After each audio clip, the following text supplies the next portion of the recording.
This is over 10 art creator settings you need to change now. Let's go. First, we're going to want to head to audio settings. Here, we're going to want to change night mode to on. What this is going to do is this is going to compress the audio, bringing the loud sounds down and the low sounds up, making it easier to hear things like footsteps. This may give you a competitive advantage and help you survive in the long run. Next, we're going to want to navigate to our accessibility settings. By heading to the accessibilities and scrolling down, you're going to see that we have custom crosshair options. If you go ahead and turn override crosshair shape on, you're going to have a few different options that you can cycle between. Now, more importantly, the options that it's also going to give you access to is the ability to change the color of the crosshair. Keep in mind, most professionals tend to use green as it stands out from the background in most scenarios. Now, for my controller players, one thing you're going to want to go and do is head to your settings and go over to controller. Once you're at controller, head down to the interact reload behavior setting. By default, it's set to prioritize interact, but we're going to want to change that to tap to interact. And the reason why is because what you do not want to happen is you do not want to be in a scenario where you have a loot container or an object near you to interact with, and you need to reload. And instead of reloading, you instead interact, getting you killed in a fight. To avoid this, head to settings, then go over to controller and change that behavior to tap to interact. That's going to make it so even in these scenarios, when you tap, it's going to interact. So instead you can hold and make sure you reload. The next setting involves motion blur. To turn that off, head to your settings, head to the graphics tab, and go down until you get to motion blur.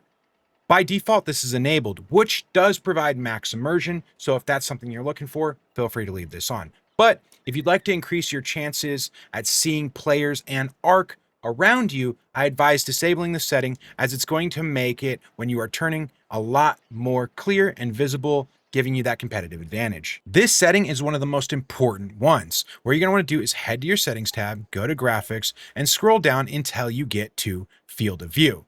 Go ahead and increase this to the maximum value of 80, as this is going to allow you to see more on your left side and more on your right side, enabling you the ability to spot patrolling arc and enemy raiders much more often, which is going to increase your chance of survivability.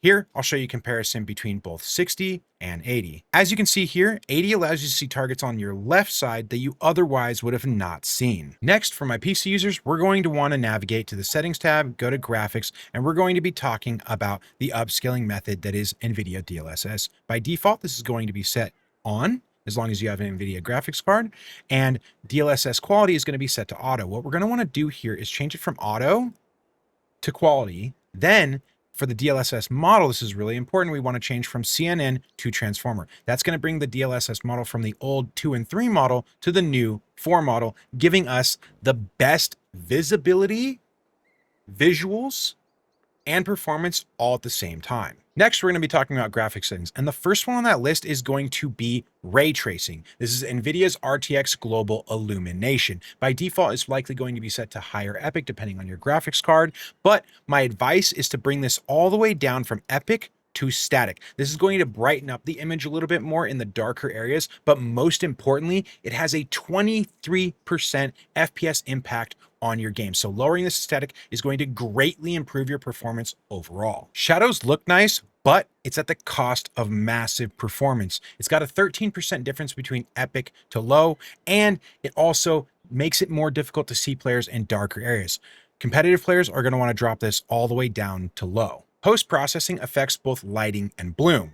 Lowering it down to low gives you about a 12% increase in performance while barely affecting the visuals at all, making it clear, clean, and consistent. Effects is up next. Impacts things like explosions and particles. However, you do gain about 8% bringing this from epic all the way down to low, and you barely notice a difference visually. Next is foliage. While it has a moderate impact on your frames, bringing it from epic to low, while it does adjust the amount of small bushes placed around the map, it doesn't adjust the big bushes that players can hide in and outside of, right? So because of that, I prefer to keep this on epic, as it keeps the game looking nice and clean. Last is global illumination resolution. This has a 15% impact on your performance. However, bringing this from epic all the way down to low has almost no visual change. So definitely use this setting on low if you want the maximum performance out of your game. And that's 10 plus Arc Creator settings you need to change now. These tweaks will help you see clearer, play smoother, and win more fights. If this helped, drop a like, subscribe for more Arc Creators content, and I'll see you in the next one.